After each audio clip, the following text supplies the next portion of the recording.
everyone, it's Michelle Caruana from Play Cafe Academy. And in today's video, I wanted to talk about a question that I've been getting a lot lately, especially over the last couple months. And that's really around why I created a business solely around helping indoor playground owners and also people in parallel industries. So, really, any business that serves local kids and families and is in what I like to call the play industry. So, anyone that does birthday parties or camps or classes or serves children's birthday parties like balloon decorators and things like that. So I kind of wanted to talk through that today. Now, I do have a previous video about how and why I transferred from indoor playground ownership to an online business helping other local indoor playground owners. So I'm going to link that below.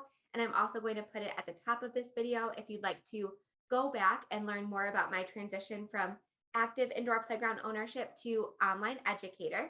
But I kind of wanted to talk about why I really niched down my business, because if you guys have been following me for the last couple years, you'll know that even my online business has taken a few different forms.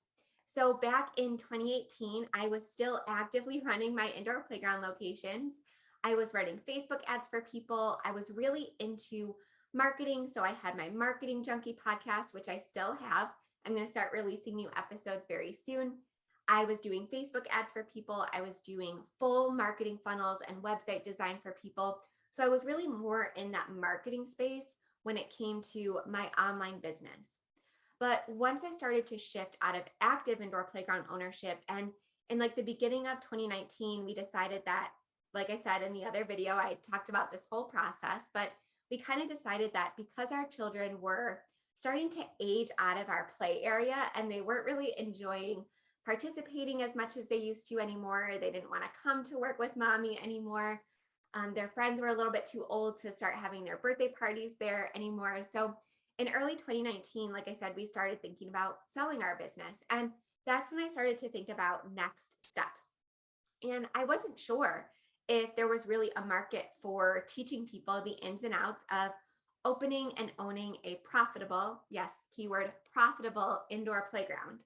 So again, I started doing marketing stuff. I was doing web design. I was doing all of the different things.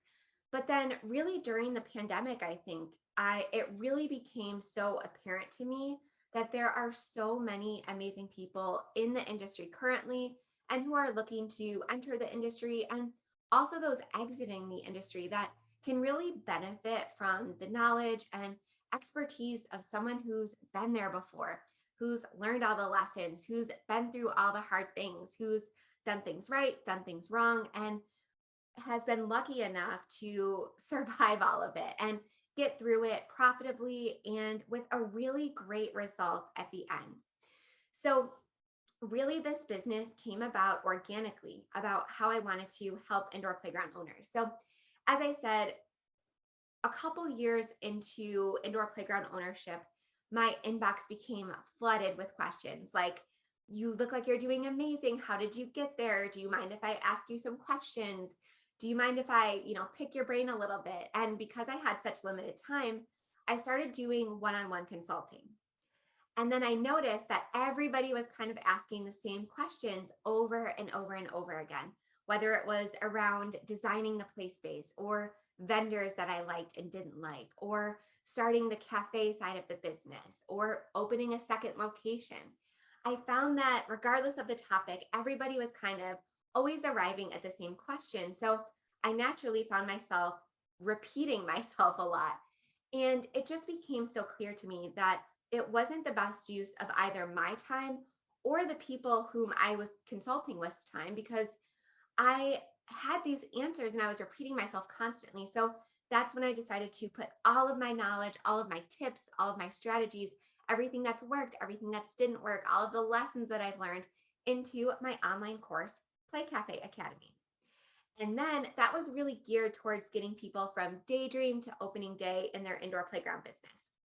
But after that, it became very apparent that people needed ongoing continual support after they opened their indoor playground, because maybe things weren't working out exactly as they expected. Maybe they needed to pivot, or maybe they wanted to open that second location, or maybe they wanted to expand or really scale and improve their marketing strategy. And just take their business to the next level and start creating standard operating procedures and training documents and manuals and getting ready to sell their business.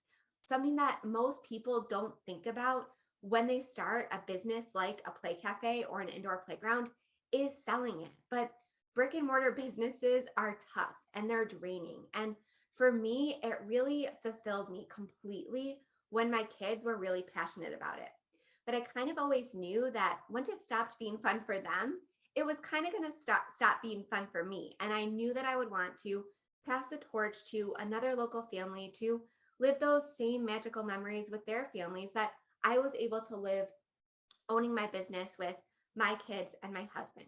So, something that I talk a lot about in my Playmaker Society membership, which I created as a result of learning about this need for continual support and guidance and mentorship after opening day, something that I focus a lot on is creating this documentation and pivoting and scaling and up leveling, all that stuff that really isn't needed or really isn't top of mind until you open your indoor playground. So, again, that's how my online business kind of came about organically. So, it started with Play Cafe Academy and Playmaker Society. And I was running those while I was still in active ownership, I guess is what I'll call actually running the day to day operations of my indoor playground business in New York. But something that I wasn't able to do during active ownership was have the time to create all of these templates and all of these documents, have time to write SOPs or standard operating procedures, not just for my own business, but for others to plug and play into their own business.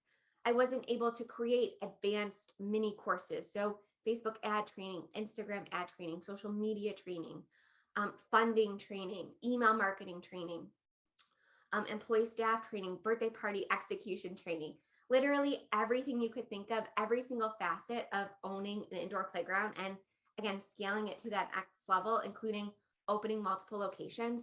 I really wasn't able to dive deep into that part of supporting people until I no longer was in the day to day of my business and until I was able to sell it. So now that I am a 100% online business, now I'm able to spend the time and money to create all of these extremely valuable resources that I think would have driven me to profitability way faster than I ever could have by myself. So, because I started spending a lot more time and money creating these resources, I was able to see the impact. And I was able to see so many of my Playmaker Society members and Play Cafe Academy students go from barely breaking even, maybe taking a little bit of money home for their families, to really being successful entrepreneurs that were making double digit, or I'm sorry, not double digit, like multiple 5-figure months that were mostly profit that they were able to take home. I wasn't able to see that kind of impact and getting people to those 40, $50,000 months. Again, much of that being profit until I was not in active Play Cafe ownership. So once I started seeing that impact, I started thinking like, what am I doing with, all of these other facets of my business when I have such a golden opportunity in front of me to create so much positive impact in the lives of everybody in the play industry. So I still do marketing and Facebook ads and things like that on a very limited basis for clients that have been with me for years or for businesses that I feel really passionately about. But in the last couple of years, again, this is why I've really focused my business solely on helping people in the play industry because it's such a specific expertise and this industry is so highly nuanced. It is so unlike any online business or really any other brick and mortar business. Like somebody who has an expertise in running daycares or boutiques or retail stores just don't have the specialized knowledge to really help an indoor playground really succeed and reach that place of profitability and the reaching helping owners reach the lifestyle that they want, right? Because it's not just about breaking even and making enough to pay your bills.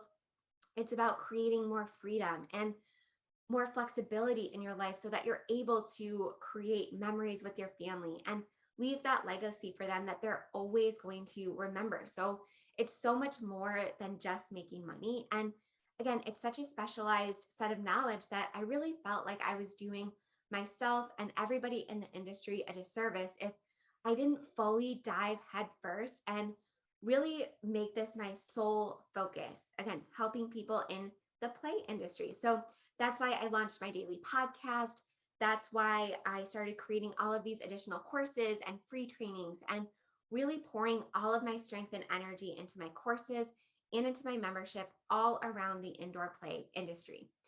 And another reason that I really decided to make this my narrow focus is because there are so many misconceptions in this industry that I am just on a mission to dispel. So, just to give you some examples that I wrote down, a lot of people think that bigger spaces or more square footage equals more profit, when in reality, sometimes if you don't set up your business up correctly from the beginning, it can just lead to more costs, more risk, more headaches, more problems, more staffing issues, and it can actually suck the profits out of your business and the joy and energy from your life. So, again, there's a really fine balance, and something that I do in my programs is help align people's vision for their lifestyle with the space they ultimately intend to create, because sometimes there's a huge misalignment in people's expectations versus what their reality is going to be with the space that they're considering. So, again,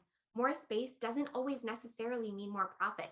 Some of the most profitable people in Playmaker Society are the smallest spaces, like under 2,000 square feet. So, more space does not always necessarily mean more profit.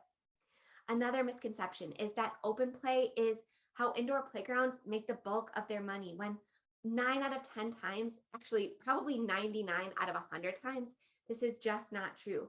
There are so many other revenue streams like parties, classes, balloons, retail, memberships that are so much more significant behind the scenes that we as, play consumers don't always necessarily have the privilege of seeing as an outsider.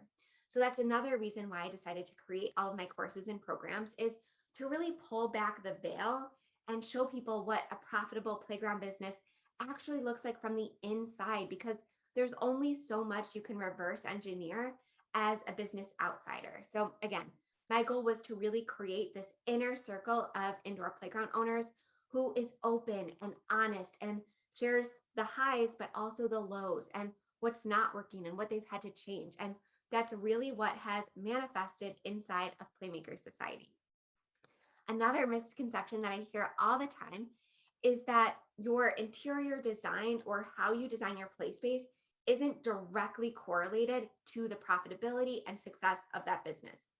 A lot of people brush through this phase because they're so excited to pick out play equipment, or they're so excited to choose the paint colors or the flooring, that they really breeze through the process of designing their space. And they hire an architect, because most of the times you will need an architect, but they'll hire an architect that specializes in like dental offices or office buildings or retail stores. And they don't have the specialized knowledge required to design a profitable indoor play space that is going to give your customers the best possible experience, that will lead to super fans, that will lead to rebookings and word of mouth and all that good stuff. So a lot of people really underestimate how important the interior design of their spaces. That's why I have an entire 12 lesson module inside my Play Cafe Academy course, all about how to design your retail section, where to put your check-in counter, how to design your bathrooms, what you can't forget to include in your space, because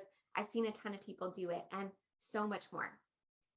Another thing that I don't necessarily hear people say, but I see in practice a lot, is people have this like, if you build it, they will come mentality. And this is one of Christine from Sweet Pea's Play Cafe in Kokomo, Indiana's.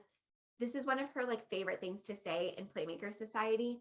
Something that she always says she really underestimated in terms of importance is marketing. So a lot of indoor playground owners, just kind of start a Facebook page, they start an Instagram page, and they say, hey, we're opening soon. We'd love to have you check us out. Please share this page and things like that. And they get really surprised when their parties aren't booking as fast as they'd like. Their open play isn't selling out. Their, making some money, but they're really not seeing the profits that they anticipated when they wrote their business plan. So marketing is a huge determining factor in an indoor playground owner's success. And that's why so many of the trainings that I do inside of my membership include Facebook ads, Instagram ads, how to really smartly allocate your budget so that you're only spending a couple dollars a day on advertising, yet seeing a huge return on investment on those really strategic ad placements. It's why I talk about YouTube and video marketing and social media marketing and utilizing user generated content in your reviews and things like that. And even if you're not in my membership, I talk about marketing so much on my daily Profitable Play podcast. Again, that's something that I wasn't able to find the time for when I was in active Play Cafe ownership. So again, if you build it, they won't necessarily come. You need to do the work and you need to empower your team to do the work to spread the word and continue to spread the word so that you are able to share the amazing thing that you've created with as many people as possible and as many of your ideal customers as possible, because a lot of people make the mistake of attracting the wrong people to their business who don't value their services, don't value their space, aren't willing to pay their prices. So again, something that I really focus on now is aligning your message and your marketing with the people that are really a good fit for your business, your parties, your memberships, your classes, all that good stuff. And then the last misconception that I wanted to share that, again, I'm on a mission to dispel with my current business, is that selling is something that you can think about in the later years of your business, or selling isn't something you need to think about at all. But the reality, and I have tons of videos about this, is that selling is something that you need to think about and prepare for from the very beginning, literally from the time you create your business plan, because it's going to drive what software you choose, how you develop your operating procedures, how you hire your team, how you train your team.